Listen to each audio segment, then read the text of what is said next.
Cómo lamento por los chicos que no pueden ver.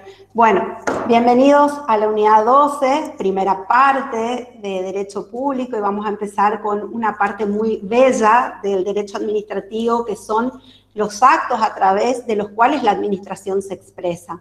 Vamos a empezar entonces, justamente viendo esto. ¿Ven el Power? Sí, profe. Sí, se ve, profe. Creo que esa va a ser la frase académica de la pandemia, el Power. Bueno,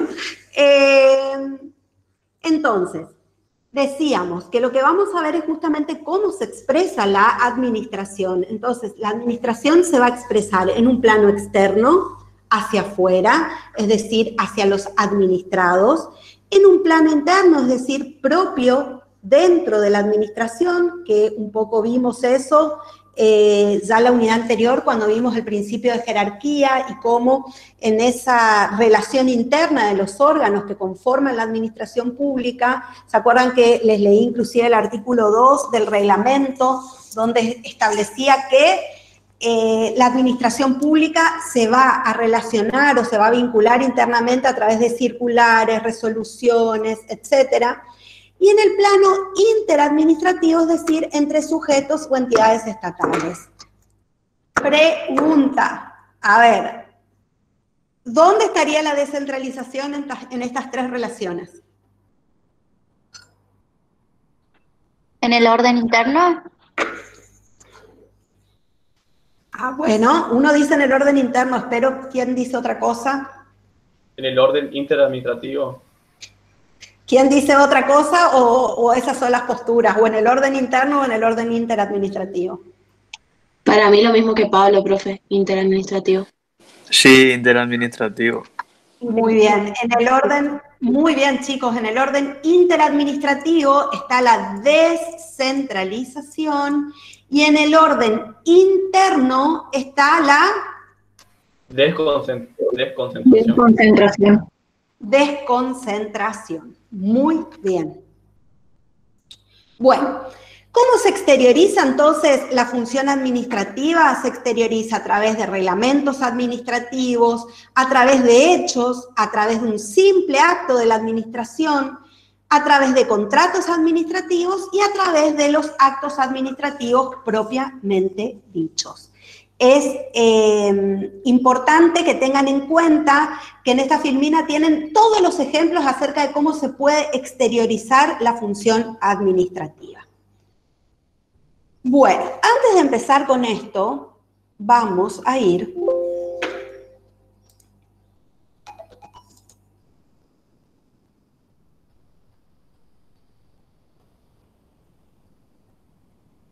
Chicos, mi mamá me acaba de avisar que en YouTube se está escuchando lo que nosotros decimos. ¿Cómo puede ser eso? O mi mamá prendió otra transmisión.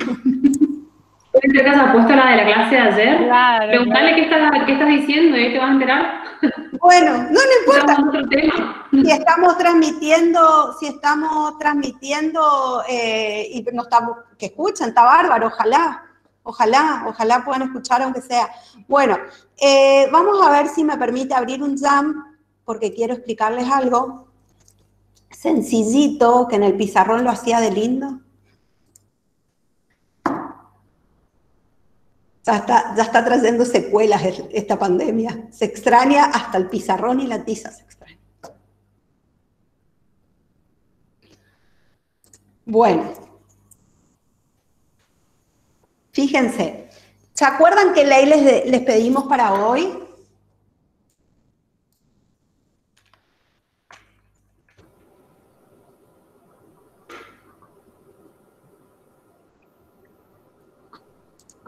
¿Qué ley pedimos para hoy, chicos? La de procedimientos administrativos. La ley de procedimientos administrativos es con la ley que vamos a trabajar todo el tiempo hasta la unidad 14, que vamos a trabajar con la ley de administración financiera.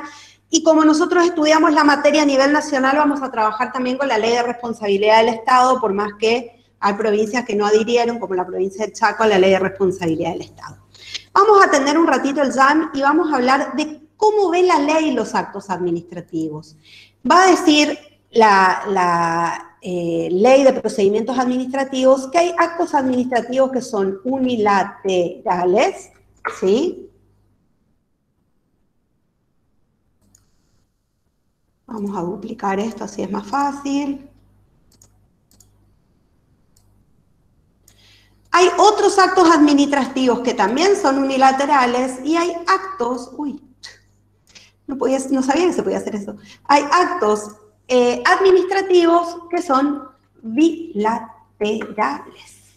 Ahora bien, hay actos administrativos que tienen efectos particulares. Hay actos administrativos que tienen efectos generales.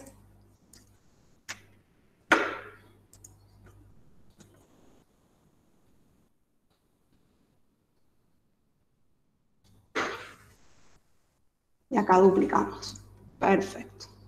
Bueno, fíjense, porque para la ley de procedimientos administrativos no hay una distinción. Ustedes no van a leer en la ley algo que diga reglamento. Van a leer todo el tiempo actos administrativos de alcance general o actos administrativos de alcance particular.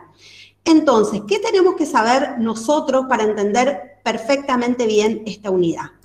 Cuando hablamos de actos unilaterales que tienen efectos particulares, ¿a qué le parece a ustedes que vamos a hacer referencia?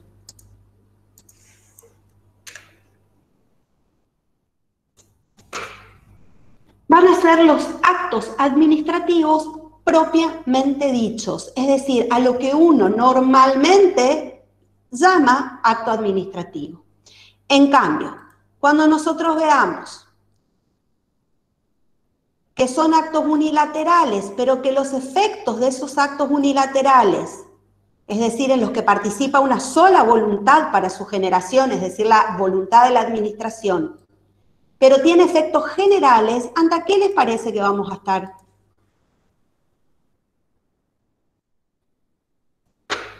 Vamos a estar ante reglamentos. Y cuando nosotros estemos, básicamente esto es lo que vamos a ver en esta unidad, ante actos bilaterales que nacen por voluntad de ambas partes, pero ya vamos a ver las características particulares que tiene esto, pero que los efectos son particulares, vamos a estar entre los llamados contratos administrativos. ¿Alguna pregunta? Profe, ¿puede dar un ejemplo de particulares y generales? ¿Acá? O sea, la diferencia entre particular y generales. La diferencia es que el particular tiene efectos solamente para las partes intervinientes, en cambio los generales tienen efectos para todos. Cuando el presidente de la Nación dicta un DNU, que es un reglamento de necesidad o urgencia, el efecto es para todos los ciudadanos, no es un efecto para Pablo y para Karin. ¿Sí? Sí, profe. ¿Y particular un ejemplo cuál sería, por ejemplo? Y un nombramiento, por ejemplo, o que te cambian de categoría. Entonces, el presidente o el gobernador dicen que en virtud de que ya pasaron tantos años y los agentes de la administración pública tienen derecho a las recategorizaciones por antigüedad, pásese a la categoría 5 a los agentes que se encontraban dentro de la categoría 4. Y se anexa un documento con todos los agentes que entran dentro de esa categoría.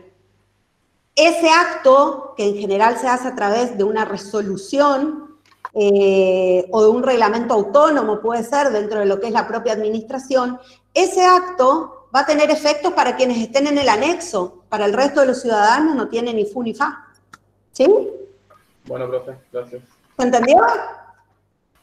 Sí, sí. Ah, bueno. Bueno, vamos al Power. Entonces, chicos, ¿van bien? Pues están muy callados. Sí, profe. Sí, profe, todo bien. Bueno, vamos a empezar entonces con las diferenciaciones.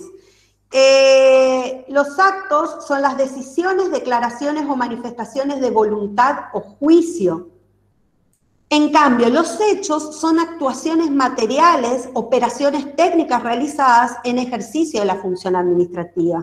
Es decir, primero tenemos que distinguir la diferencia entre lo que es un acto y lo que es un hecho, aunque ustedes han estudiado ya en Fundamentos de Derecho Civil y Comercial la diferencia entre un acto, que es una manifestación de voluntad, y un hecho que puede ser humano o puede ser natural el hecho.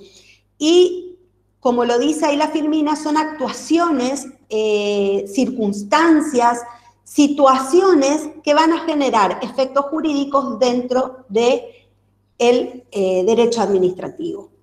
Vamos a encontrarnos con actos no jurídicos o simples actos de la administración. Fíjense que acá hay un ejemplo en la Filmina, simple acto de la administración, y dice la hoja de ruta. Esto es muy común en la administración, como en general un trámite tiene que pasar por varias dependencias, lo que se hace es tener esa hoja de ruta para ir marcando en qué lugar está el trámite. Ahora con la tecnología y con toda la situación esta del gobierno digital y demás, en general las hojas de ruta son digitales, pero normalmente, y hay muchos organismos que lo siguen manteniendo, tienen la hoja de ruta en papel. Entonces en el expediente, arriba de todo, se va estableciendo en qué organismo, por qué organismo pasó, en qué fecha pasó, quién lo tiene a eso y qué se hizo. ¿Sí? Básicamente, por eso ustedes ven que tiene una cuadrícula acá. Entonces, los simples actos son decisiones, declaraciones o manifestaciones realizadas en ejercicio de la función administrativa, pero que no producen efectos jurídicos. Dentro de los simples actos también están dictámenes, medidas preparatorias para realizar determinados trámites, informes que puede emitir la administración. Por ejemplo, cuando se pide que se corte un árbol, ¿se acuerdan que yo les conté cuando veíamos amparo y todo eso? Yo les conté que inicié acciones para que extraigan un árbol. Bueno, ¿qué hicieron? Primero vino la Dirección de Parques y Jardines de la municipalidad e hizo un informe acerca de si el árbol estaba en mal estado, si correspondía, qué pasaba con ese árbol, etc. Esos son simples actos de la administración. Luego tenemos los actos jurídicos propiamente dicho, que ustedes lo conocen de memoria porque lo vieron mucho en Fundamentos. Acuérdense que actos jurídicos siempre implica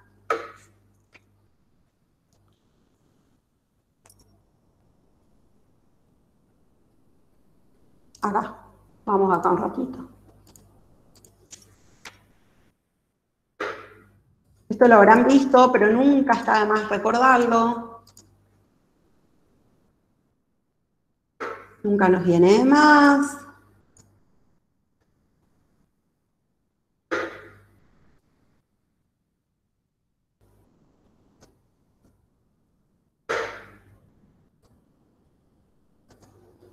Para entender bien de qué estamos hablando.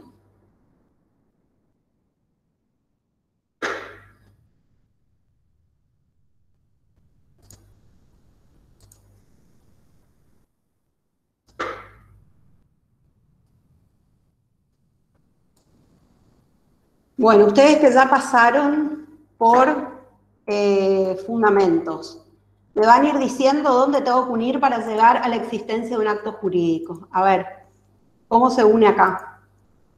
Para llegar a que existe un acto jurídico. ¿Hecho natural o humano? Humano. Humano. Voluntario. Lícito.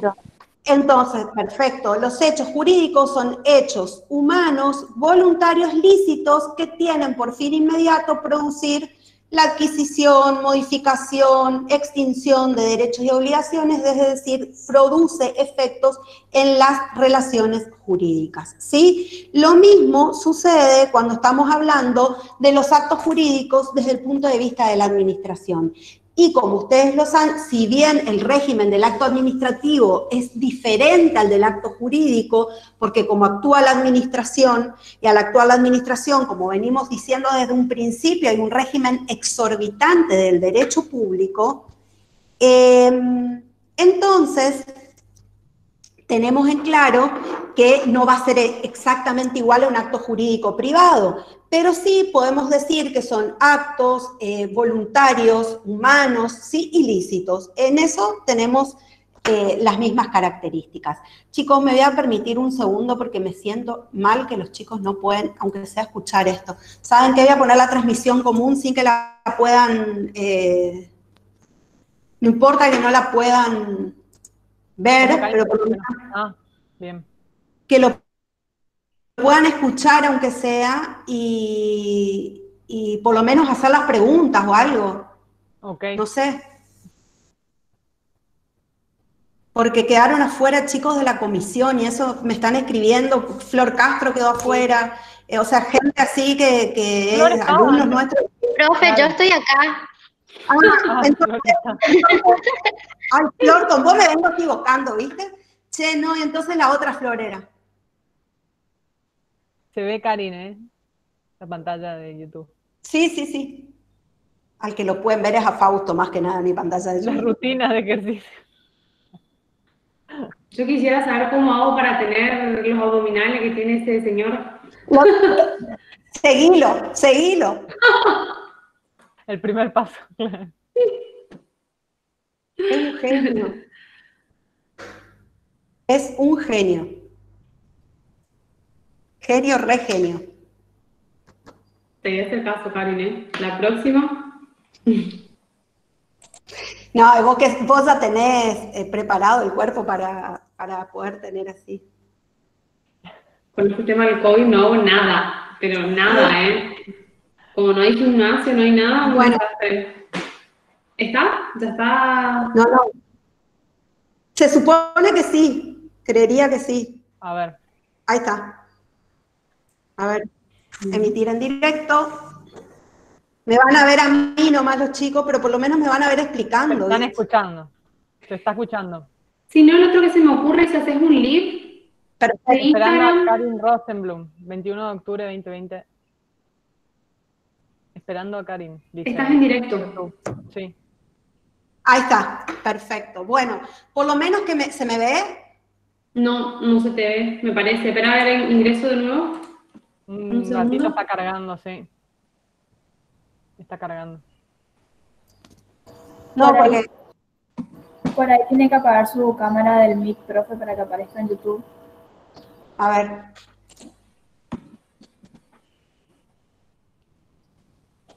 Sí, te veo en directo, Karin, ¿Se me ve? Sí, te veo en directo, pero no te veo... o sea, no veo tu imagen. ¿Por qué se apagó acá la cámara? A ver. Perdonen, chicos, pero quisiera que los otros también puedan, aunque sea, participar, digamos. Me da mucha pena porque...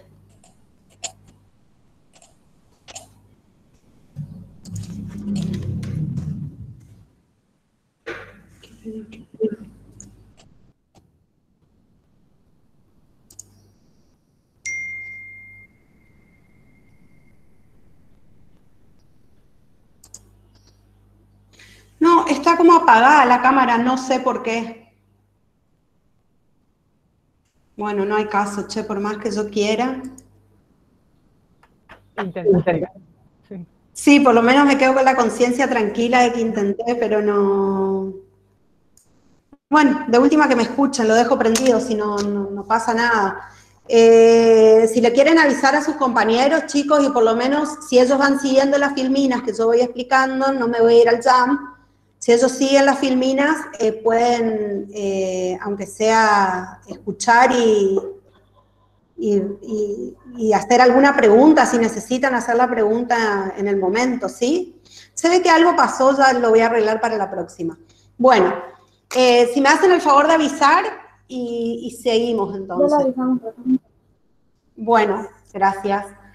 Bueno, vamos a hechos no jurídicos y hechos jurídicos. Esto no le vamos a dar mucha bolilla, vamos a seguir adelante por una cuestión de que ustedes ya saben, cuando es jurídico es porque produce consecuencias y cuando es no jurídico porque ese hecho en general no produce ninguna consecuencia. Como dice ahí, por ejemplo, un profesor, en este momento yo dando clases, no produzco consecuencias jurídicas. en principio. Un hecho no jurídico puede llegar a transformarse en jurídico, como sucedió con la transmisión de la profesora la otra vez. Bueno, los hechos administrativos. Fíjense los ejemplos que hemos puesto en los hechos administrativos. Dice, son comportamientos materiales u operaciones que se traducen en el ejercicio de una actividad física de los órganos administrativos. Si es una función importante dentro del mundo jurídico y tiene que ver no solamente con hechos materiales realizados por humanos, sino también tiene que ver con hechos, no naturales. Dije materiales, ¿no? Dije bien. Por hechos materiales realizados por personas humanas, sino que además también son hechos naturales. Por ejemplo, fíjense, tenemos un inspector de tránsito diciendo pare, es un hecho, es una actividad administrativa, ¿sí? Los chicos de YouTube están diciendo que no se les escucha. ¿Que no se me escucha? No. No, Cari, no se está escuchando. Yo no escucho por lo menos tampoco. Pensé que era a mí, porque me salta un error a mí, por eso Profe, pensé que... ¿y por qué no realizan en vivo en el Instagram? ¿Un vivo en Instagram? Sí. ¿Conmigo misma hablando? Y ahí se le va a ver, se le va a escuchar por lo menos. Sí, por lo menos. Se van sumando los chicos al vivo y por lo menos te ven en directo, Karin. Dale. Y que ellos vayan siguiendo la Filmina con su... Dale, sí, no hay problema. Yo hago lo que me digan con tal de que los chicos estén. ¿Cómo se hace el vivo de Instagram? Ah, acá encontré. Y lo que puedes hacer en todo caso, si tenés algo para poner el celular que en vez de grabarte a vos, grabe tu pantalla. Y claro, perfecto. Entonces ahí ya está. Sí, señora, hago así. No sé cómo vas a ver, capaz que si girás la cámara podés ver lo que te van poniendo los chicos y vas viendo la... Dale. Me voy a presentar primero y después. Entonces avisen, corto la transmisión. Qué lío hoy, divertido esto. Corto la transmisión por YouTube. Listo, fue YouTube, salir. Y llámenlos a Instagram. Está bien, profe, no se dé por vencido. ¿Listo? ¿Largo? Larga, a ver, Karin, si se ve. Sí, ahora estamos transmitiendo en vivo. Bueno, qué vergüenza me da esto, ustedes no tienen ni idea. Chicos, estoy acá nomás yo para mostrarles a ver cómo puedo... Ahora, ¿cómo doy vuelta a la pantalla? Ah, acá está. Bueno, voy a tratar porque estoy con una mano... Me sacaría una foto para que ustedes vean cómo yo estoy, con una mano sosteniendo el teléfono, con la otra, le digo que estoy para la foto. Bueno, entonces, decíamos que tenemos tantos comportamientos materiales, operaciones que se traducen en el ejercicio de una actividad física. Alguien que siga por Instagram y me diga si está más o menos decente lo que estamos haciendo. Sí, Dale, se ve bien. Bueno, y alguien puede leer las preguntas porque yo ya tanto no voy a poder hacer. Bueno, y otro hecho natural importante, que no es otro, sino un hecho natural importante, es el transcurso del tiempo, porque los plazos son los que nos van a dar, los que nos van a determinar cómo se presentan las cosas, si va a tener efectos o no algo que se presentó fuera de plazo, ¿sí? Y además también los espacios geográficos tienen importancia dentro del ámbito administrativo, ¿sí? Entonces son hechos naturales u objetivos, tales como el tiempo, el espacio, la medida de las cosas, que no poseen valores jurídicos en sí mismos, pero sí en la medida que integran los hechos jurídicos dentro de lo que es el ámbito administrativo. Por ejemplo, no es lo mismo para la administración pública que se eleve un edificio a más de tantos metros y eso está prohibido, ¿sí? Entonces, también es importante para la administración tener en cuenta esas situaciones. Bueno, vamos con la diferencia entre contratos administrativos y reglamentos. Como vimos hoy al principio en el JAM, los contratos administrativos son unilaterales o bilaterales. Bilaterales. Bilaterales, exactamente. Entonces, al ser bilaterales, está tanto presente la voluntad de la administración como la voluntad de los particulares. Y por el otro lado tenemos los reglamentos, que son actos unilaterales, pero que los efectos son generales para todos. Muy bien. Vías de hecho administrativas. A ver, si yo pongo el celular así, capaz que ven mejor. Bueno, las vías de hecho administrativas, no sé si vale tanto la pena esto, pero bueno. Las vías de hecho administrativas es importante, es un concepto difícil de entender a veces, así que les pido no solamente paciencia, sino que ustedes mismos tengan en cuenta si realmente entienden o no y me pregunten. ¿Está?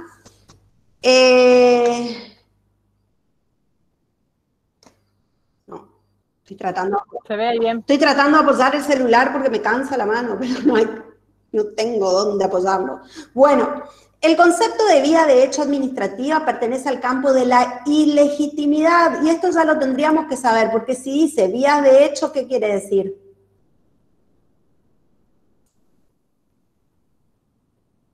Si es vía de hecho, ¿no es vía de qué? No es De vía. derecho.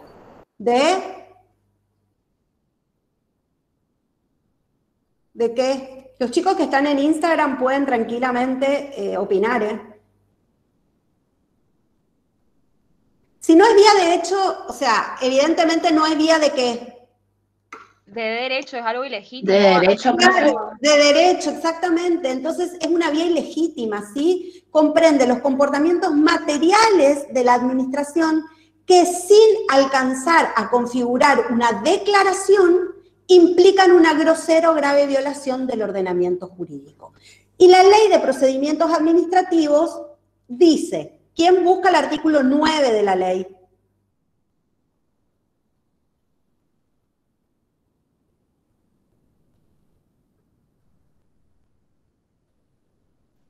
Yo, profe. Bueno, ¿qué dice? Dice, la administración se abstendrá a de comportamientos materiales que importen vías de hecho administrativas lesivas de un derecho o garantías constitucionales. Inciso B, de poner en ejecución un acto, estando pendiente algún recurso administrativo de los que en virtud de norma expresa impliquen la suspensión de los efectos ejecutorios de aquel o que, habiéndose resuelto, no hubiera sido notificado. Entonces, gracias Pablo, las vías de hecho administrativa implican comportamientos de la administración de los que la administración debe abstenerse, es decir, no los debe realizar. Y marca dos supuestos. El primero, que el comportamiento sea lesivo de un derecho o garantía constitucional. Es decir, que el comportamiento que realiza la administración implique una violación de un derecho o garantía constitucional que tenemos los administrados. Supongamos que va un inspector de AFIP a un comercio, lo inspecciona y le dice, acá está flojo de tal cosa, y le da, mira, y lo trate de sobornar. Eso es una vía de hecho administrativa, por ejemplo, ¿sí? El otro supuesto dice que se va a configurar vía de hecho administrativa cuando, puesta en ejecución de un acto, hallándose pendiente algún recurso administrativo. Es decir, fíjense, el acto se pone en ejecución, es decir, se dicta un acto administrativo, pero el particular lo apela, es decir, el particular interpone un recurso en relación a ese acto. ¿Por qué? Porque lo considera lesivo. Y la administración, en vez de esperar y resolver el recurso, lo pone en ejecución igualmente. A pesar de que la norma establece de que la administración tiene que resolver primero el recurso y después recién proceder a la ejecutoriedad del acto. ¿Sí? Esa es una situación cuando se pone en ejecución un acto hallándose pendiente algún recurso administrativo de los que en virtud de norma expresa impliquen la suspensión de su ejecutoriedad o que, habiéndose resuelto el acto, es decir, perfecto, se dictó un acto, el particular puso un recurso, la administración resolvió el recurso, pero no lo notificó al particular. Entonces, no puede poner en ejecución el acto si el particular no fue notificado. ¿Alguna pregunta?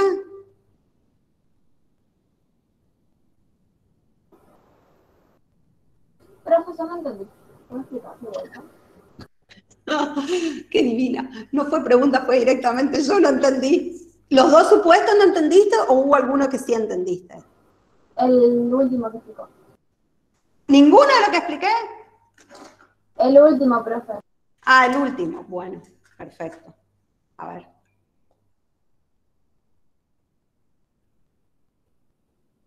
No sé cómo apoyar el teléfono porque ya no me cansó demasiado la mano. Profe, ¿lo puedo poner en algo, en algún libro o algo para que no me resulte?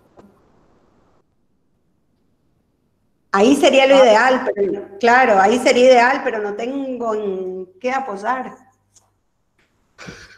Chicos, Vas a tener que adquirir un soporte después, ¿viste? Karen los soportes. No, lo que yo estoy haciendo ni yo no puedo creer. Juro. Los chicos te tienen que agradecer después. ¿Con algún libro no tiene el profe por ahí a mano?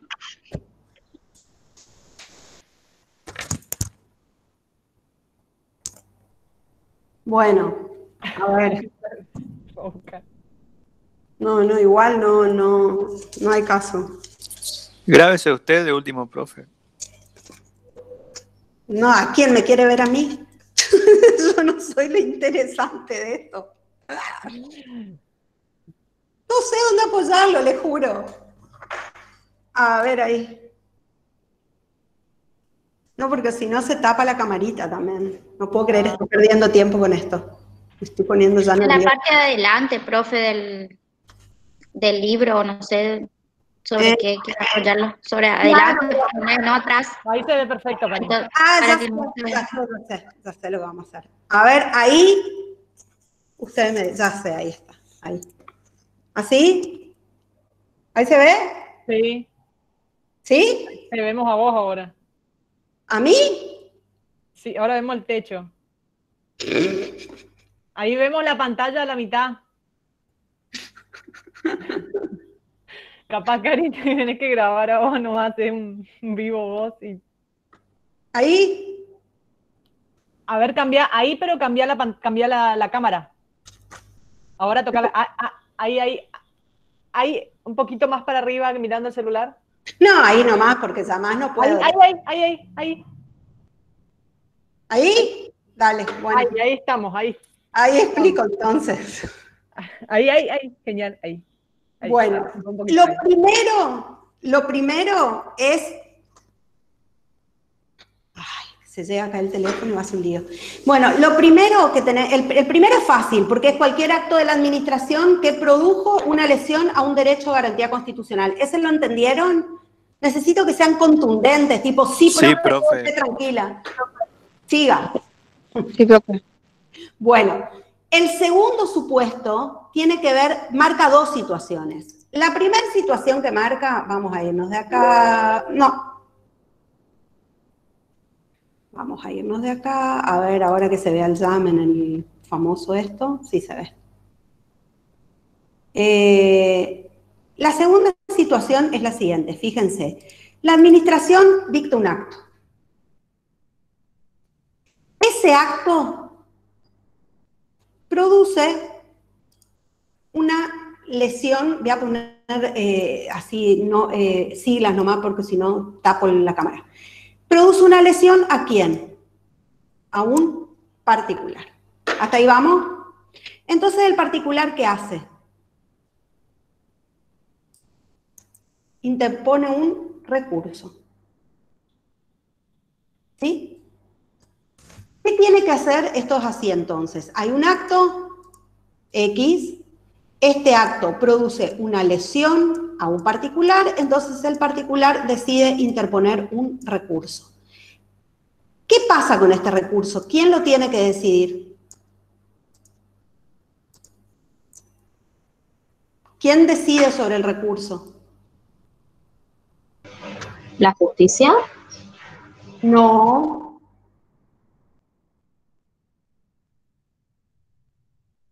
Primero es la propia administración. ¿Por qué? Porque vamos a ver en derecho administrativo que sucede qué suerte que se ve súper en Instagram lo que estoy haciendo. La administración dicta el acto va a generar una lesión en un particular, y el particular tiene que interponer primero un recurso ante la propia administración. Esto se llama, apréndanlo ya para la unidad 14, agotamiento de la vía administrativa. Es decir, primero yo tengo que pedirle a la propia administración que revise este acto. Entonces, ¿qué sucede? Si este acto causa una lesión y yo interpuse un recurso, ¿qué tiene que hacer la administración?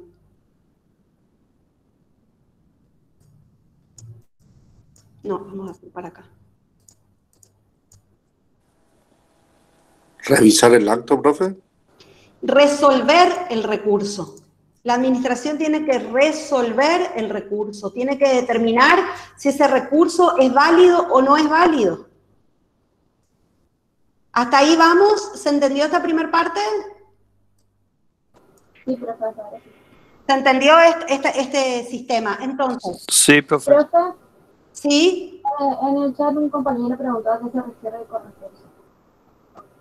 Recurso es lo mismo que ustedes vieron con apelación en su momento. Recurso implica que yo le pido al propio órgano que dictó el acto o a un órgano superior que lo revise ese acto y dicte otra cosa distinta, ¿sí? Supongamos que yo pedí que corten el árbol. Resulta ser que el informe técnico que vinieron a hacer no es bueno, entonces la Dirección de Parques y Jardines resuelve, chicos, fíjense si en Instagram también hay preguntas, porfa, resuelve no cortar el árbol.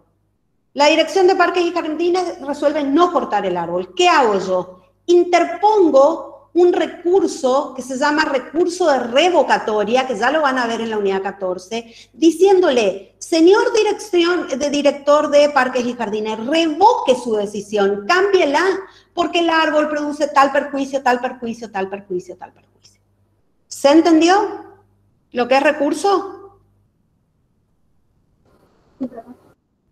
Bueno, entonces, dado este circuito que está acá,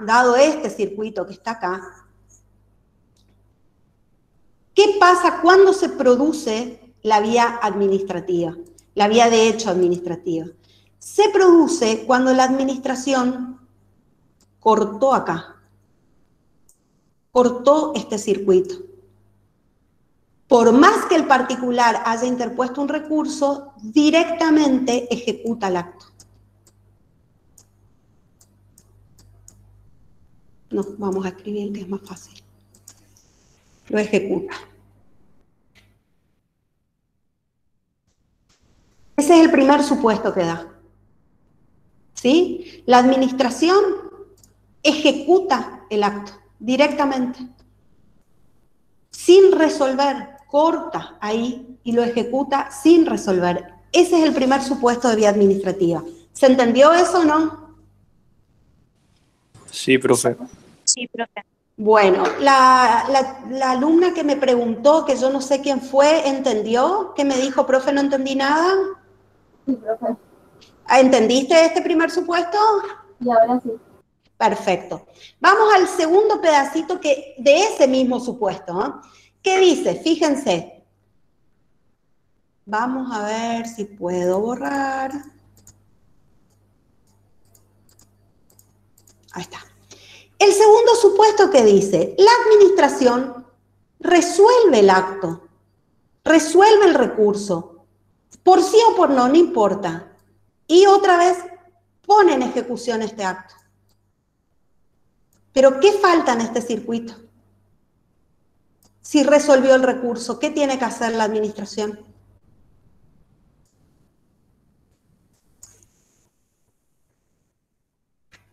Porque notificar es obligación de la administración notificar. Si la administración resuelve algo y no notifica, ¿cómo nos enteramos los particulares?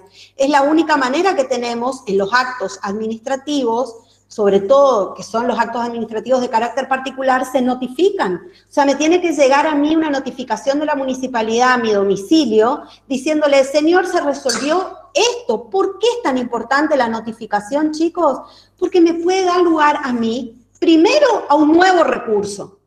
Porque está el recurso de revocatoria, que es el recurso que resuelve el mismo órgano que dictó el acto, o está el recurso jerárquico, que es el que resuelve el superior que dictó, o sea, el órgano superior al órgano que dictó el acto. Entonces, si no me notifica, me violenta a mí mi derecho de defensa, porque yo también puedo ir a la justicia si yo agoté la vía administrativa. Entonces, es una grave violación por parte de la administración no notificar lo que resolvió. Entonces, en este caso, corta, no acá, porque sí resolvió, sino que hace el corte acá. Corta ahí y no resuelve. ¿Se entendió ese segundo supuesto? Sí, profe. Bueno. Entonces, esos son los supuestos B, ¿sí? Esos dos del JAM son los supuestos B. ¿Sigo adelante, entonces? Sí, hay unas preguntas en el chat, igual Karin en el chat. A ver. Yamila dice, ¿por boletín oficial o eso no tiene nada que ver? Los actos administrativos de alcance general se notifican por boletín oficial. Los actos administrativos de alcance particular se notifican mediante notificación personal. Ahora lo vemos igual.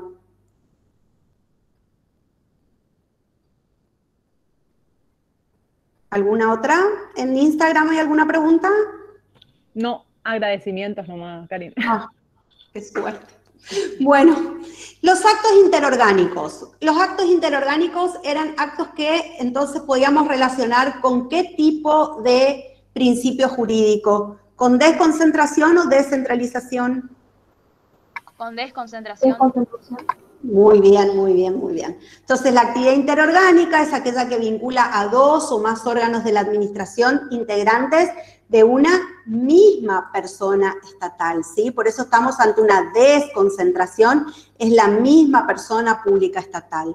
Lo esencial del acto interorgánico es que no produce efectos jurídicos en relación a los administrados. ¿Se acuerdan que vimos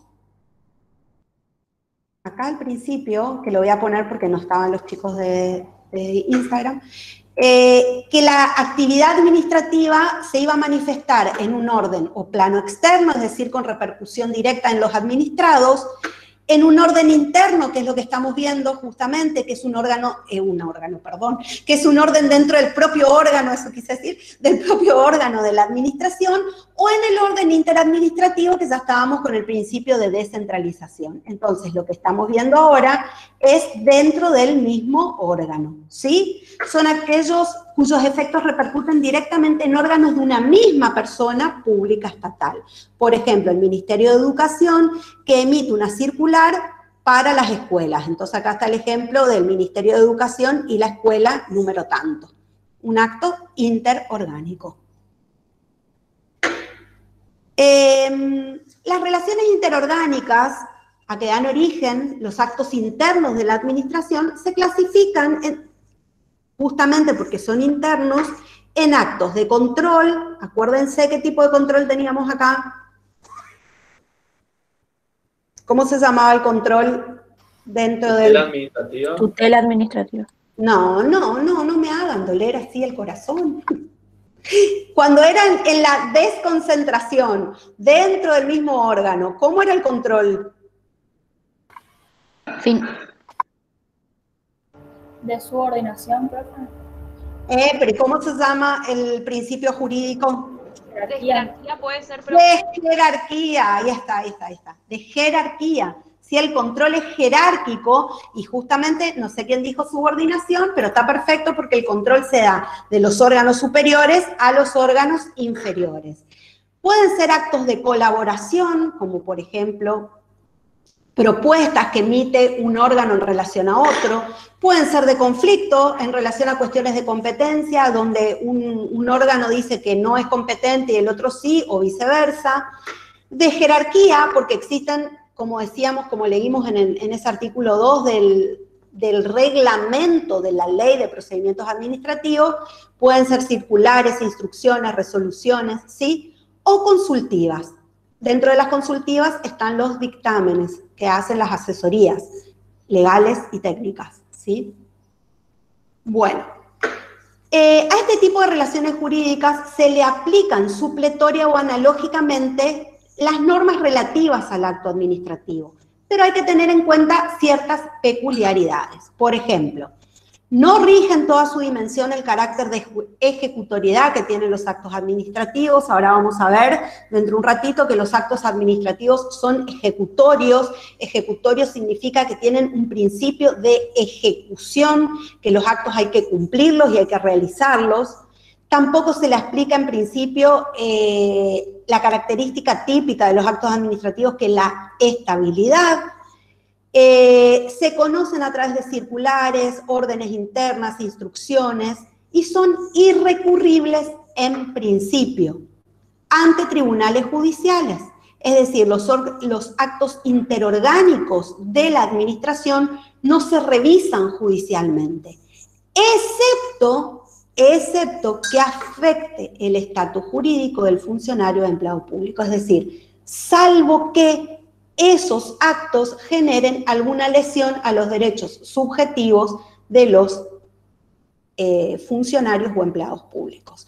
Entonces, en general se le aplican a estos actos todas las normas relativas a los actos administrativos, pero no tienen dos características esenciales que tiene el acto administrativo. El acto administrativo es esencialmente estable y esencialmente ejecutorio. Ahora vamos a ver dentro de un ratito eso qué significa.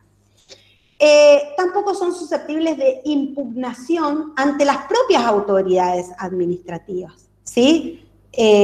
O sea, no es que yo pueda proceder a presentar un recurso dentro de la propia administración en relación a estos actos, salvo que existan conflictos de competencia, salvo que se trate de actos de control. Fíjense, cuando el control se lleva a cabo por un órgano vinculado jerárquicamente, sus actos pueden ser recurridos en sede administrativa cuando adolezcan de nulidad. Esto significa que cuando un órgano administrativo recibe una orden y esa orden, ese acto interorgánico es nulo, porque está viciado, porque tiene un vicio, ahora vamos a ver los elementos esenciales de los actos, entonces puede ser recurrido ese acto dentro de la propia administración para poder justamente subsanar ese vicio. Luego, actos que afectan derechos de los agentes públicos, decíamos justamente cuando se emite un acto que pueda vulnerar algún derecho subjetivo de un agente público, o bien ese acto pueda vulnerar la legitimidad. ¿Qué significa esto? El acto fue dictado sin cumplir con el procedimiento legal previsto para que ello suceda. Por ejemplo, para nombrar o para suplir un cargo que quedó vacante dentro de la administración pública, varía según la administración de que se trate, pero en general el jefe jerárquico que está a cargo del organismo tiene la facultad de presentar una terna con aquellos empleados que tengan la idoneidad y la carrera administrativa para poder suplir el cargo que quedó vacante. Si la administración, entiéndase por ejemplo el gobernador, en vez de realizar, o sea, de esperar ese procedimiento donde es el propio jefe de la repartición la que va a proponer la terna para que sea reemplazado o para que sea suplido ese cargo vacante, nombra a dedo a otra persona sin que tenga la carrera administrativa, sin que tenga la antigüedad, sin que tenga la idoneidad, estamos hablando de ilegitimidad. Entonces, si yo soy un agente que podría llegar a cubrir ese cargo por mi trayectoria, por mi idoneidad y demás, yo tengo derecho a iniciar una acción de ilegitimidad contra la administración. No tengo derecho a pedirle que sí o sí me den el cargo, pero sí tengo derecho a exigir que se cumpla con el procedimiento previsto específicamente en la norma para cubrir los cargos públicos. ¿Alguna pregunta, chicos? ¿Se entendió?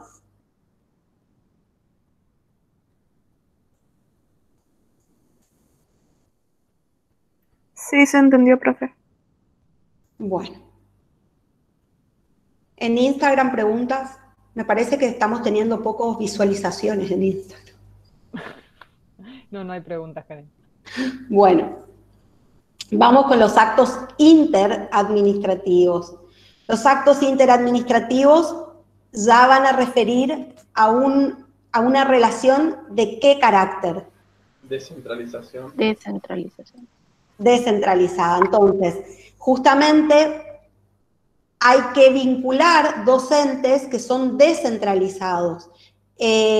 O bien se puede llegar a vincular un ente que en sí mismo es desconcentrado, como es el ejemplo este, que el Ministerio de Economía es un ente desconcentrado del Poder Ejecutivo, pero va a conformarse un acto interadministrativo cuando se tiene que relacionar con la SIGEN, que es un ente descentralizado, o el Ministerio de Economía, que es el mismo ejemplo, se tiene que relacionar con el Banco Central, que es un ente descentralizado, ¿sí? Entonces, no solamente van a haber actos interadministrativos entre dos entes descentralizados, que podría ser la SIGEN y el Banco Central, por ejemplo, en este ejemplo, sino que también va a configurarse el ente administrativo, el acto interadministrativo, cuando hay un ente que en sí mismo es desconcentrado, pero se tiene que vincular con un ente que es descentralizado, ¿sí?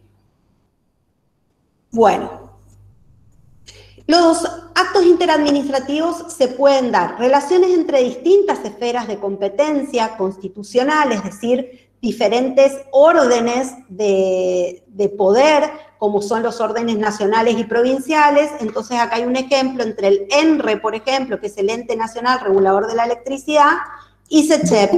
SECHEP, que es un organismo descentralizado, es una empresa del Estado provincial. Entonces, esto es provincia y esto es nación.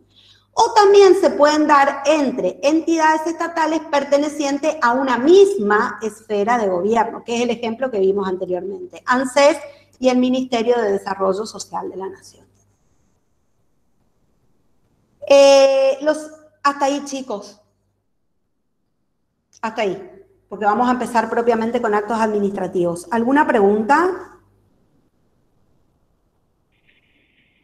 No, profe.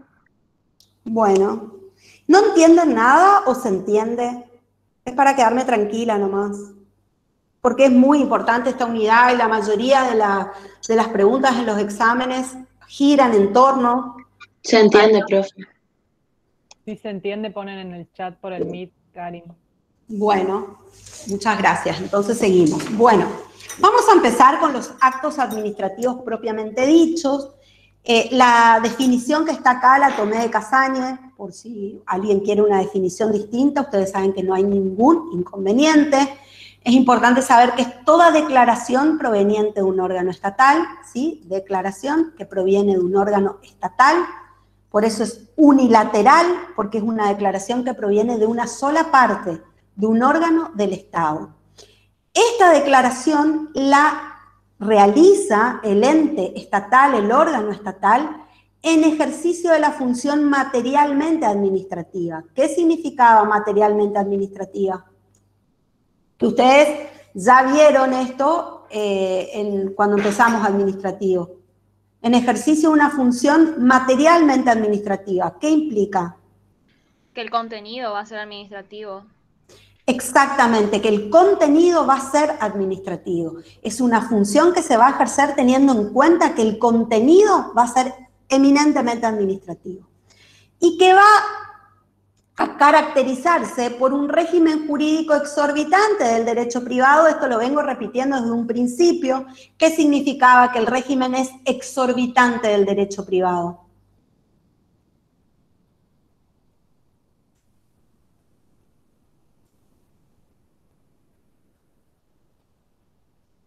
Es cuando el Estado tiene el poder público, actúa con imperium, sería. Es cuando el Estado actúa con imperium, cuando por eso salimos de la órbita, ¿sí?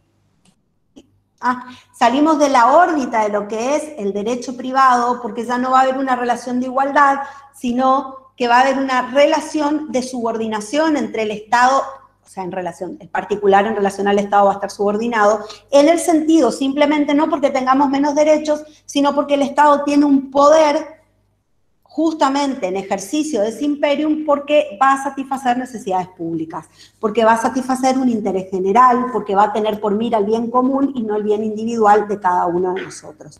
En esa actuación, en esa posibilidad que tiene el Estado, decimos que actúa en un régimen jurídico exorbitante del derecho privado, que va a producir efectos jurídicos individuales directos en los administrados que son destinatarios del acto. ¿Sí? Por eso decíamos que nos encontramos ante un acto propiamente administrativo, un acto administrativo propiamente dicho, como veíamos en el llama al principio, es un acto que tiene nacimiento unilateral, porque hay una sola voluntad que lo dicta, que es la administración, es el órgano estatal que debe tener competencia, y además decíamos que el efecto es individual y directo en el destinatario del acto. Los actos administrativos entonces producen efectos ya en el plano externo, es decir, frente a los administrados. Ya no son actos internos ni interadministrativos, estamos ya en el plano externo de la administración. Por su naturaleza, los actos administrativos se van a caracterizar, o son actos jurídicos, actos materiales, actos finales, interlocutorios de ejecución. No le voy a dar mucha bolilla a esto, ustedes después lo pueden leer por la relación de la voluntad con la ley, pueden ser actos obligatorios, vinculantes o reglados, o actos discrecionales. Esto lo hemos visto varias veces, hemos explicado que cuando el acto es reglado, la administración debe seguir justamente lo que la norma determina. En cambio, el acto discrecional se manifestaba en razón de qué tres situaciones. ¿Se acuerdan? Los actos discrecionales.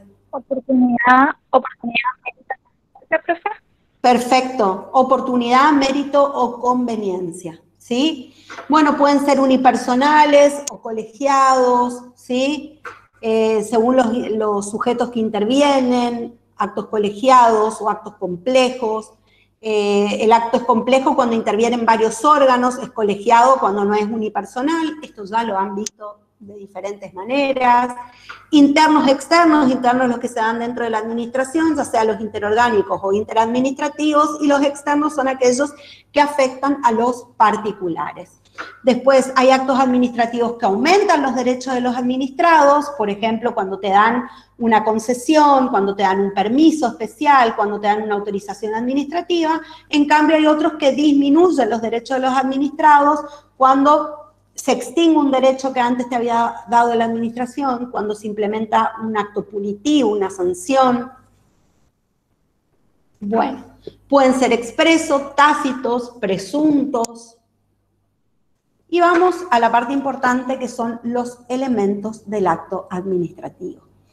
Fíjense que son elementos esenciales, recuerden de acá al parcial y después de por vida que son 7 los elementos esenciales del acto administrativo. El primer elemento esencial es la competencia. La competencia refiere al órgano, es un principio jurídico que ya hemos conocido porque lo hemos visto en la clase anterior. La competencia puede darse en razón de la materia, en razón del grado, en razón del lugar y en razón del tiempo.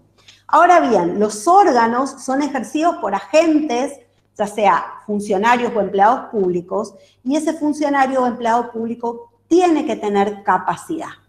Pero no confundamos la capacidad que tiene que tener el agente público con la competencia que tiene que tener el órgano, ¿sí? El órgano tiene que ser competente. ¿Y la competencia cómo tenía que ser, chicos? ¿Se acuerdan?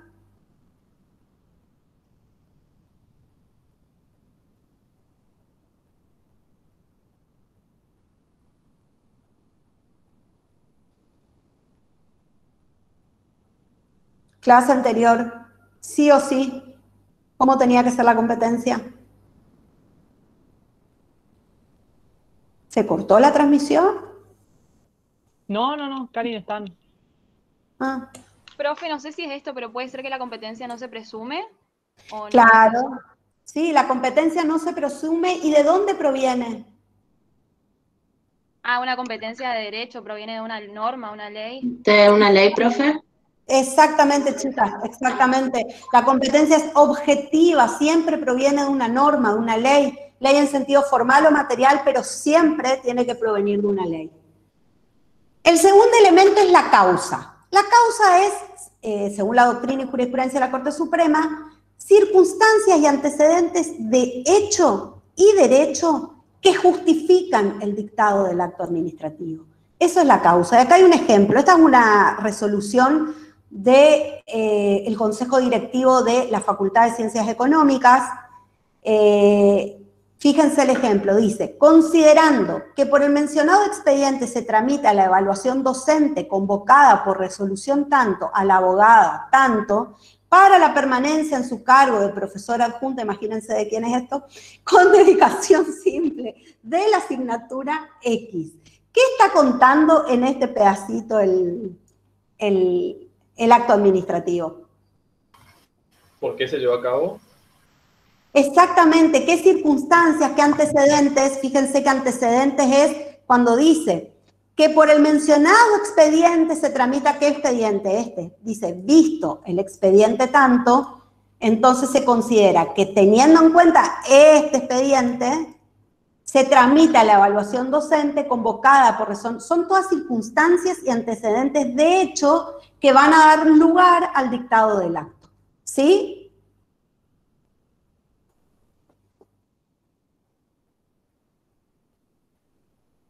Objeto. El objeto es el contenido del acto, ¿sí? Consiste en lo que el acto decide, certifica u opina a través de su declaración. Fíjense, dice, si se trata de una actividad reglada, es decir, que está determinada en una norma, el objeto del acto ya aparecerá predeterminado en la norma.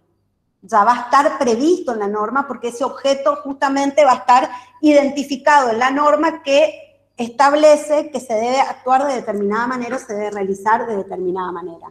En cambio, no pasa lo mismo en los actos discrecionales, donde la administración tiene un amplio margen de libertad para emitir el acto.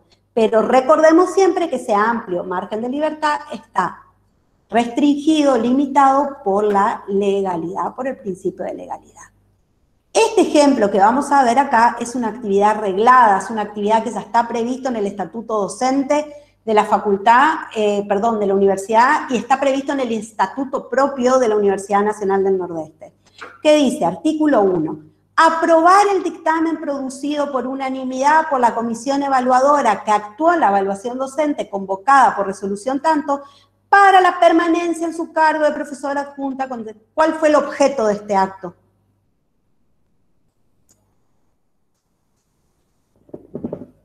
Aprobar el dictamen. Exactamente, porque es el contenido, es lo que el acto decide. ¿Qué decide el acto? Aprobar el dictamen producido por unanimidad. ¿Sí?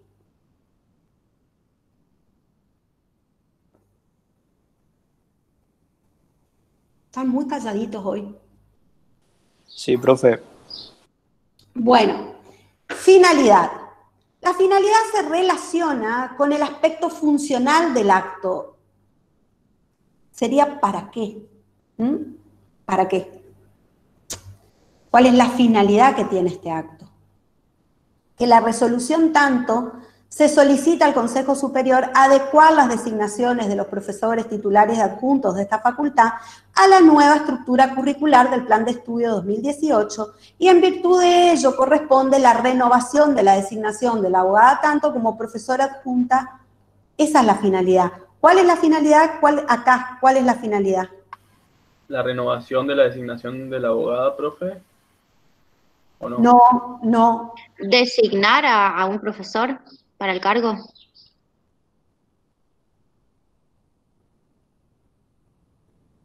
¿Qué es lo que hay que hacer? ¿Cuál es el plan de estudio? ¿Cómo? ¿El nuevo plan de estudio? Exactamente. La finalidad es readecuar el plan de estudio, ¿sí? Entonces, tenemos la finalidad y tenemos la motivación, se deben expresar las formas concretas, las razones, o sea, se deben expresar, de forma concreta las razones que inducen a emitir, me equivoqué yo. Está bien lo que dijo Pablo, habrá sido. La finalidad es la renovación de la designación, esa es la finalidad. La renovación de la designación es la finalidad. La motivación, lo que motiva esa finalidad es la necesidad de readecuar las designaciones al nuevo plan de estudio. ¿Quedó claro? Sí, profe. Estos chicos saben qué es, ¿vieron cómo se llama su materia? Profe, a mí no me quedó claro lo de motivación. Ya lo explico, ya lo explico. Karin, ¿puedo decirte una cosa que por ahí los puedo ayudar? Mientras la finalidad responde a un para qué. Dame un ratito, dame un ratito y ya te dejo. Chicos, ¿cómo se llama la materia que tienen ustedes? Derecho público. Derecho público. ¿Cómo se llamaba antes esta materia? En el plan viejo. Instituciones del derecho público. Instituciones. Entonces, ¿qué pasó? Los docentes, todos los cargos que concursamos, todos, las chicas, yo, todos, estábamos en instituciones del derecho público. ¿Y qué pasó? La nueva materia tenía que tener docentes, pero somos la misma materia, nada más que cambiamos de plan. Entonces tuvieron que readecuar todo el staff docente a las materias nuevas. Entonces, ahí ustedes pueden, en ese pedacito, identificar que hay una motivación, la motivación, y ahora lo explica Yelén, que es lo que los va a ayudar con las preguntas, la motivación va a responder a, acá, ¿qué me motiva a mí para que yo realice este acto? Lo que motiva es que hay que readecuar todas las designaciones, porque todos los docentes son instituciones del derecho público. La finalidad del acto va a ser nombrar, renovar esas designaciones para las nuevas, para la nueva materia. Dale, Aze. No, una pavada nada más, para que vean la diferencia que hay entre finalidad y motivación, que piensen que siempre la finalidad va a responder a la pregunta ¿para qué? Mientras que la motivación va a responder a una pregunta distinta que es ¿por qué? Es una pavada en realidad, pero les va a ir dando la pauta en estos casos, por ejemplo, para entender o distinguir, mejor dicho, una de otra. Profe, yo tengo una pregunta. ¿La motivación se relaciona con la causa o no? Mirá, Pablo, en realidad, espera, vamos por parte. Esto que les acaba de decir la profe no es ninguna pavada, porque justamente uno te ayuda a entender el para qué quiero esto, cuál es la finalidad, para qué quiero lograr este acto. En cambio, la motivación es por qué necesito realizar este acto. Así que está perfecto y los va a ayudar si ustedes tienen justamente un examen y tienen que en el examen poder identificar las partes del acto administrativo. La causa y la motivación siempre son confundidas. La causa son antecedentes fácticos, concretos, hechos, son antecedentes, ¿qué pasó antes? En cambio, la motivación es ¿por qué necesito esto ahora? O sea, la causa sería lo anterior, la motivación va para el futuro, para que no se confundan. Bueno, profe. ¿Sí o no? Más o menos. Sí, igual a mí me confunde, digamos, no sé cómo diferenciar la motivación. A todos los confunde igualmente cuando ustedes por ahí agarren el Casañe o Gordillo, o cuando lo lean, porque acá está, ustedes por ahí se guían mucho por la filmina, y la filmina está acotado, porque es una guía nada más, van a poder comprender quizás mejor aún la diferencia que existe entre motivación y causa. La causa, recordad siempre, son antecedentes, hechos que pasaron antes. En cambio, la motivación es qué necesito que pase a futuro. Por eso, en el ejemplo está adecuar las designaciones de los profesores titulares y adjuntos a la nueva estructura curricular del Plan de Estudio 2018. Eso es lo que motiva. ¿Qué necesito para el futuro? Necesito readecuar esto porque así como está la estructura no me sirve. Entonces, ¿qué voy a hacer? Acá aparece la finalidad. La finalidad va a ser renovar la designación de tal y tal persona en tal cargo. Sé que por ahí no te estoy explicando tanto más, pero no sé si a las chicas se les ocurre algún otro ejemplo, así los ayuda.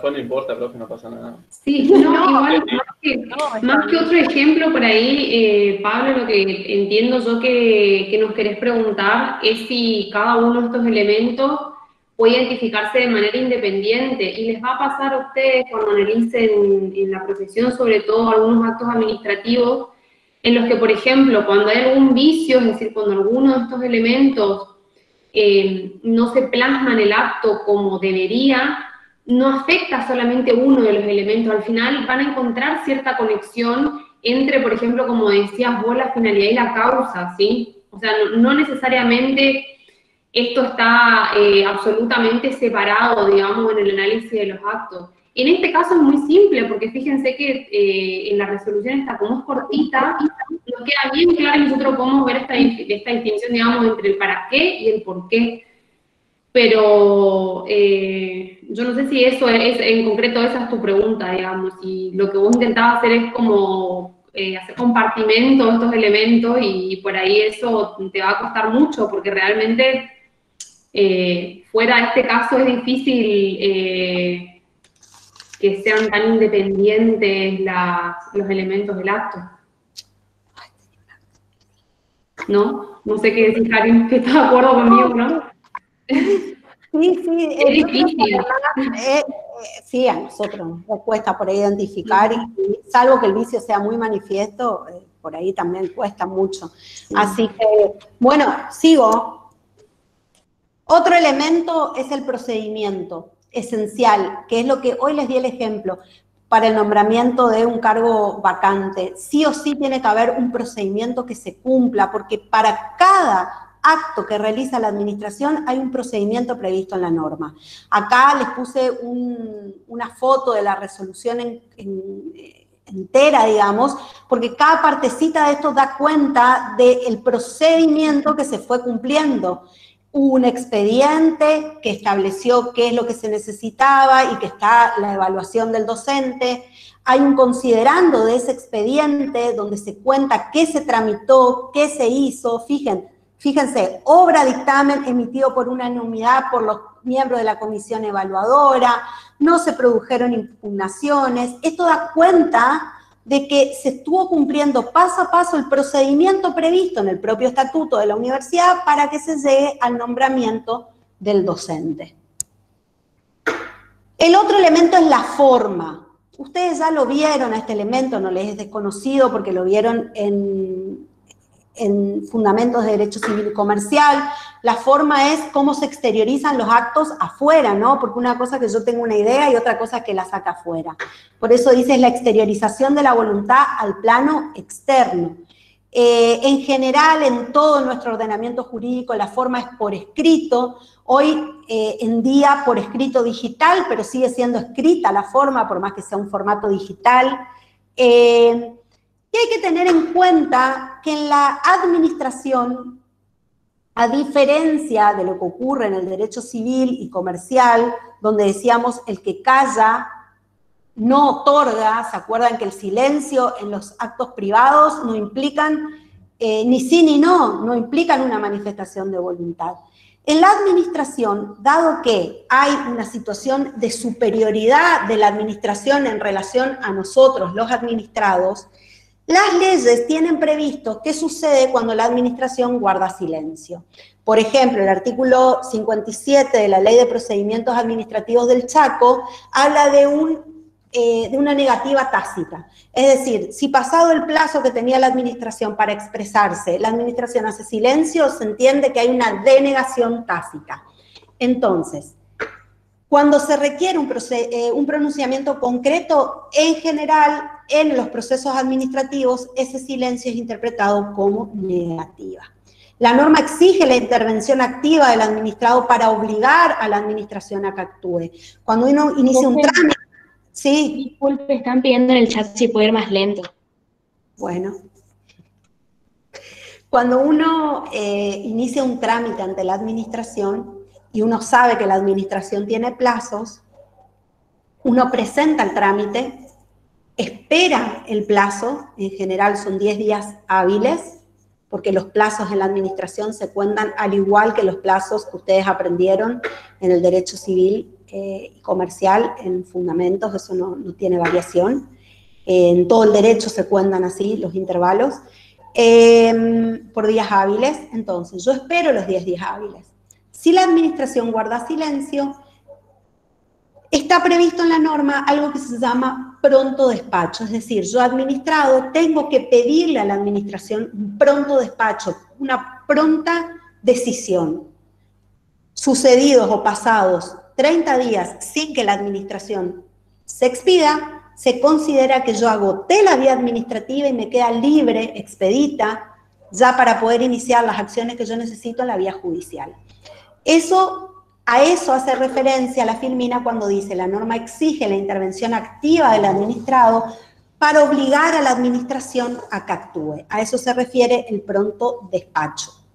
Signos y señales pueden ser acústicas, telegráficas, luminosas.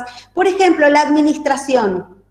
¿Qué señal luminosa, con qué señal luminosa se expresa que nosotros solemos ver y que tenemos que hacer caso? Las señales de tránsito.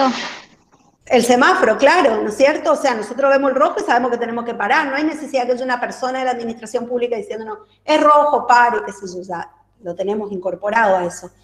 Y después existen ciertos actos tácitos, ¿sí? Cuando la administración realiza un acto o dicta un acto, y de ese acto expreso surgen o se presuponen otras consecuencias que no están expresadas específicamente, pero nos hacen entender la existencia de otro acto. Por ejemplo, si a mí me habilitaron el comercio, yo tuve la habilitación municipal para mi comercio, se entiende tácitamente que eso implica que yo ya puedo empezar a vender la mercadería. No es que viene el inspector municipal y me dice, usted ya está habilitado para vender mercadería.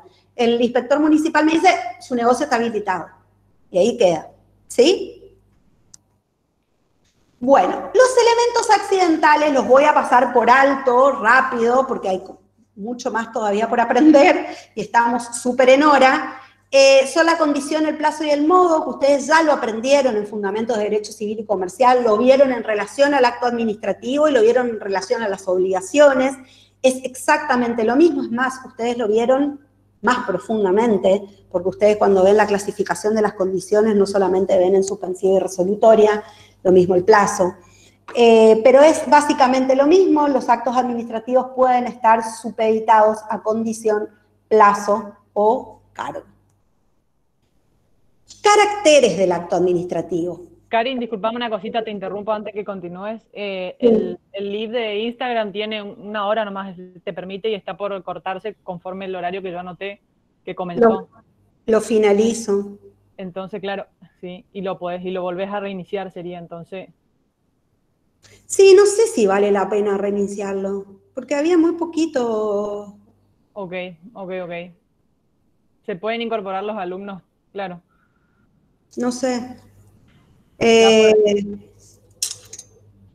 Aparte mi teléfono, digamos ahora, claro. Mi teléfono está por morir. Sí, recalentado la mano. Sí, se recalienta mucho. No, que vean la clase grabada nomás, porque ya hice todo lo que pude. Ahora antes de iniciar la práctica, que viste que cortamos la grabación, voy a probar a ver qué pasa con YouTube. Okay. Bueno. Vamos al primer carácter del acto administrativo, que es la presunción de legitimidad. Implica la suposición de que el acto administrativo ha sido dictado en armonía con el ordenamiento jurídico. ¿Por qué los actos administrativos tienen presunción de legitimidad? ¿Qué les parece?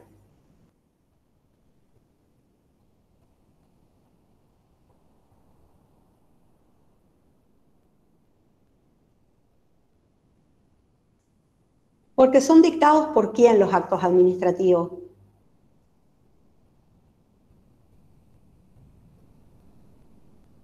Hoy estoy sola, yo y mi alma. Por funcionarios públicos, puede ser, profe, por entes competentes. Por el Estado, por entes competentes, por oficiales públicos. Entonces, como el Estado tiene, decíamos, un imperium, y el régimen jurídico es exorbitante del derecho privado, sus actos se presumen legítimos. ¿Por qué es necesaria esta presunción de legitimidad que está establecida en el artículo 12 de la ley, primera parte, que dice el acto administrativo goza de presunción de legitimidad? Fíjense, porque en principio implica la prohibición de los jueces que decreten de oficio la invalidez del acto administrativo. Imagínense que si la administración actúa y el juez podría, de oficio era solito sin que nadie se lo pida, eso significa oficio, dictaminar que el acto no es válido. ¿Quién estaría ejerciendo la administración? ¿El Poder Ejecutivo o el Poder Judicial? El judicial. Claramente, entonces, por eso es la necesidad de presumir legítimos, y esto va a traer la segunda consecuencia, que es la necesidad de que quien considera que el acto es ilegítimo, la alegue y la pruebe. ¿Qué quiere decir alegar y probar? Alegar es dar las razones jurídicas y fácticas por la cual uno dice este acto es ilegítimo. Y probar sí es acercar las pruebas que muestran de que el acto es ilegítimo. ¿Sí? Así todo, la presunción de legitimidad no tiene un carácter absoluto. ¿Por qué? Porque va a ceder esta presunción de legitimidad cuando aparecen vicios que son manifiestos, ¿sí? Pero los chicos están preguntando por qué cortó el vivo en Instagram.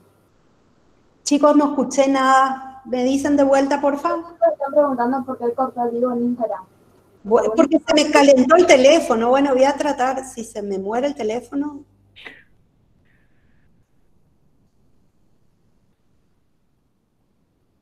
Ahí estoy, en vivo, nuevamente. Profe, pero si son pocos acá y somos 89 nomás, así que pueden entrar los que, si quieren. Y bueno, no sé, ya no sé qué decirles, chicos. Ahí está. Listo, no importa. Vamos a seguir, así no paramos, porque si no... Decía, la presunción de legitimidad, entonces, no es absoluta. También pueden aparecer vicios manifiestos en el acto. ¿Cuándo hay vicios manifiestos en el acto? Cuando el acto, que tiene que tener sus elementos esenciales, carece de alguno de esos elementos esenciales, ¿sí? Entonces, en esos supuestos donde el acto tiene vicios, el juez puede decretar la suspensión de ese acto, o la nulidad de ese acto, depende de las circunstancias. Bueno. Si no, no hay muchos, son 6 los que están en Instagram. El principio de ejecutoriedad tiene que ver, como les decía hoy, como les anticipaba, en la facultad que tiene la administración pública de poner en ejecución sus actos. Consiste en la facultad de los órganos estatales para disponer la realización o cumplimiento del acto sin intervención judicial dentro de ciertos límites impuestos por el ordenamiento jurídico. Este principio de ejecutoriedad, si llegan a estudiarlo bien, es importante que tengan en cuenta que siempre tiene que estar determinado por ley. O sea, los límites que va a tener o la competencia que va a tener la administración para poder ejercer esta función ejecutoria que tiene el acto, tiene límites y tiene que estar prevista siempre en la ley. El ejemplo que tienen acá es el de AFIP, que ha clausurado un comercio, por ejemplo, ¿sí? ¿Por qué? Porque este hombrecito no ha pagado los impuestos, entonces le clausuró, por ejemplo, ¿sí? ¿Alguna pregunta? Profe, ahí están diciendo en el chat que están solicitando para ingresar. No me aparece nada, amiga. No, acá no aparece, pues yo hubiese escuchado. No, por ahí aparecemos 89, pero somos más, porque acá MIT no sabe ya de qué se trata. Bueno, ¿cuáles son los fundamentos del principio de ejecutoriedad? El primer fundamento de este principio se hace en el artículo 99, inciso primero. ¿A qué se refería el 99, inciso primero? ¿Atribuciones del presidente? Atribuciones del presidente, ¿por qué? Porque ¿quién es el responsable de la administración del país? y jefe de gobierno, el presidente de la nación. Entonces, si él es el responsable de la administración y él es quien tiene que llevar adelante la administración del país, se entiende que los actos emitidos por el Poder Ejecutivo tienen que cumplirse, son ejecutorios. La realidad contemporánea, caracterizada por la realización de actividades administrativas de singular gravitación en el orden social y económico, exige que éstas sean desarrolladas en forma intermitente, sin obstáculos formales que la paralicen. Lo que quiere decir esto es, dado que la actividad del Ejecutivo tiene directa relación con actividades económicas, sociales, es necesario que aquello que va a decidir el Poder Ejecutivo se cumpla sin que hayan obstáculos todo el tiempo, ¿sí? Porque si no, ¿qué va a pasar? Se va a ver alterado el principio de independencia de los poderes y en definitiva va a gobernar el Poder Judicial y no el Poder Ejecutivo. Esos son los fundamentos jurídicos del principio de ejecutoriedad. ¿Cuáles son los límites? El principal límite a la facultad que tiene la administración y los órganos estatales, surge el principio por el cual, esto ya les dije, toda función coactiva del Estado que recaiga sobre una persona o sobre los bienes de esa persona debe estar dispuesta por los jueces. Es decir, una cosa es que AFIP me clausura el comercio, pero si van a ir contra mi patrimonio y van a embargar mi patrimonio, se necesita una decisión judicial. ¿Sí? ¿Sí o no?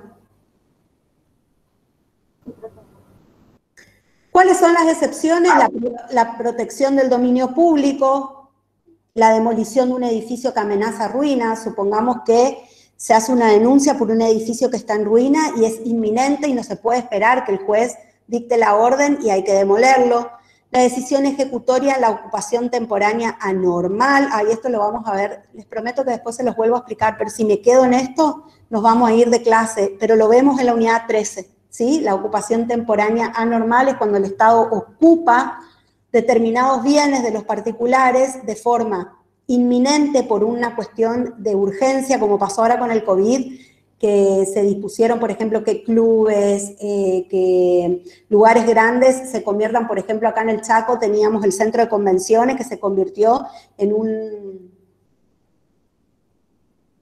¿cómo se llama? En un hospital sería de tránsito, digamos, para las personas que no se podían aislar en sus propias casas. O la incautación de bienes muebles que impliquen un peligro inmediato para la salubridad y la moralidad pública de los habitantes. Es decir, por ejemplo, va una inspección municipal a una carnicería y ve carne podrida. No puede esperar que el juez dictamine que se incaute ese bien. Lo tiene que incautar y después empezará el procedimiento como corresponde, administrativo y si es necesario judicial. Pero no puede dejar la carne podrida en la carnicería y que la puedan llegar a vender. ¿Sí? ¿Se entendió? Sí, profe. Sí, profe. Bueno, y la estabilidad del acto se relaciona con todo lo visto hasta acá, se relaciona con la presunción de legalidad, con que el acto es ejecutorio, ¿sí? Y con que hay una naturaleza de derechos adquiridos por aquel destinatario del acto. Entonces, tiene prohibido la administración revocar en sede administrativa aquellos actos que reconocen derechos subjetivos y que ya han sido notificados a los particulares. Miren, fíjense lo que me pasó en una causa. En el año 2015, que fue el año en que cambia el gobierno, en un pueblo del interior del Chaco, se iba un intendente de un partido político y asumía un intendente de un partido político diferente. El intendente saliente dictó un acto en el cual pasó a planta a 20 y pico de empleados. Esos 20 y pico de empleados empezaron a ejercer sus derechos de pase a planta. ¿Qué derechos? Tener vacaciones, tener esto, tener lo otro, cobrar de distinta manera. Creo que ya lo vimos a esto cuando vimos agentes públicos y creo que la profe Yelén también explicó bien eso cuando hablábamos de que directamente hay veces que la administración, lo hablamos bastante, me parece, ayer, cuando la administración tiene directamente personas en negro porque tienen contratos de locación de obra. Era eso que hablamos acá, ¿no? Sí, ese comentario habíamos hecho ¿te acordás la clase que vimos el viernes? Que habíamos hablado de los agentes, que bueno, que se hace una crítica grande a las contrataciones que hace el Estado. Ahí me parece que lo habíamos explicado. Sí, tenés razón. Bueno, entonces, ¿qué pasó en este caso? Asumió el nuevo gobierno y dicta una resolución que revoca el acto dictado. Revocar, saben todos lo que significa revocar, ¿no? Porque lo estoy tomando como que lo saben. Lo cambia, lo revoca, lo deja sin efecto al acto, lo deja sin... Bueno, lo deja sin efecto al acto. Entonces, ingresa el nuevo intendente, revoca el acto de nombramiento y le pasó a mi cliente, por eso yo es que conocí de esa situación, que se estaba haciendo un tratamiento oncológico, va al sanatorio Chaco en ese momento y el sanatorio le dice, vos no tenés más INSEP. ¿Cómo que no tengo INSEP? No tenés más INSEP, a mí me aparece como que no sos más usuaria del servicio, beneficiaria de la obra social. Bueno, averiguando qué pasó, revocó el acto de la administración. Cuando la administración, claro que los nombramientos no se deben realizar de esa manera, y eso es lo que alegaba el nuevo intendente. Ahora bien, cuando la administración dicta un acto que en definitiva es ilegítimo, porque el acto puede ser ilegítimo, pero ese acto ya produjo derechos subjetivos en los particulares, ya creó derechos subjetivos en particulares, y lo notificaron a los particulares, y los particulares empezaron a gozar de ese acto, la administración no puede revocarla sola, tiene que iniciar una acción, recuérdenla porque la vamos a ver en la 14, una acción que se llama contencioso administrativo, que es una acción de ilegitimidad. ¿Cómo se llama la acción contenciosa, chica? ¿Es de ilegitimidad, así se llama? Sí. De lesividad. Ay, qué boba. Sí, Carlito estaba hablando sin micrófono. Sí, de lesividad.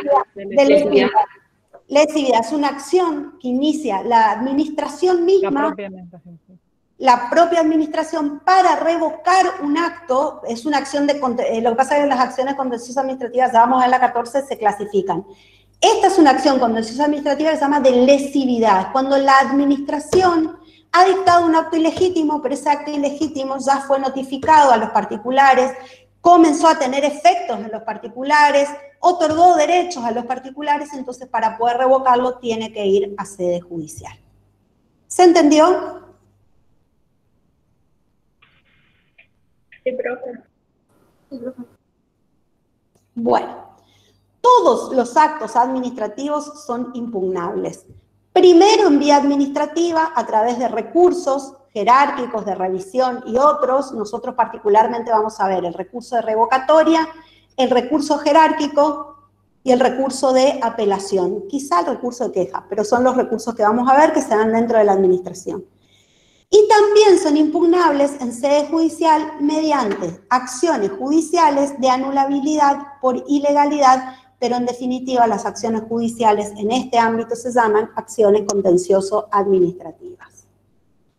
En cuanto a la retroactividad del acto, el artículo 13 de la Ley de Procedimientos Administrativos establece que el acto podrá tener efectos retroactivos siempre que no se lesionen derechos adquiridos y cuando se dictare en sustitución de otro revocado o cuando favoreciere al administrado. Siempre es a favor del administrado. Profe. Sí. El ejemplo que dio anteriormente, entonces, no, ¿se revocó o no? ¿No? Porque ahí yo le había preguntado justamente lo de la retroactividad. La acción yo el amparo lo gané y mi cliente la tuvieron que volver a poner en su puesto de trabajo. Claro, porque como acá dice que... Pero la acción de lesividad está tramitándose todavía. Profe, pero ¿no es que el partido que se va no puede poner a gente en planta por 12 meses antes, digamos, de irse? Depende de qué legislación estemos hablando. Acuérdense que la legislación administrativa es una legislación local, o sea, cada provincia y inclusive las intendencias tienen sus propias leyes de procedimientos administrativos o sus propios códigos de procedimientos administrativos. Inclusive salen todo el tiempo, como son cuestiones de administración, pueden darse a través de reglamentos autónomos determinadas normas en relación a qué se puede hacer y a qué no se puede hacer. El tema es que hay un procedimiento para el nombramiento de agentes. Más allá de que si es un pasaplanta masivo o no, hay procedimientos y en general no se cumplen esos procedimientos para la incorporación de los agentes a la administración pública. Lo que pasa que es un tema, por eso no quiero entrar porque falta mucho de esta unidad, pero es un tema bastante engorroso porque también los agentes están en una situación de precariedad, porque están contratados durante años con contratos de locación de obra, con contratos de locación de servicio, cuando en realidad su único empleador es el Estado. Entonces es una situación compleja, digamos. Ah, terminamos. Yo me estoy asustando de que faltaba mucho. Ah, cierto, quedamos en 2 veces esta unidad. Sí, por eso. Pero igual es entendible que te asuste, Karin, porque fue un montón, no sé qué piensan los chicos, pero la verdad que es pesado en el sentido de que realmente hay que armarse la cultura del derecho administrativo en la cabeza. Se nos durmieron todos los chicos, Karin, no sé qué pasa. Hoy están tan callados que me asustan. Sí. Seguís con Instagram, Karin, Sí, veo que seguís. Voy a hacer lo siguiente. Voy a cambiar esto un ratito. Matías, apagar la grabación está acá. procesando todo. No pasa nada, Matías, yo también.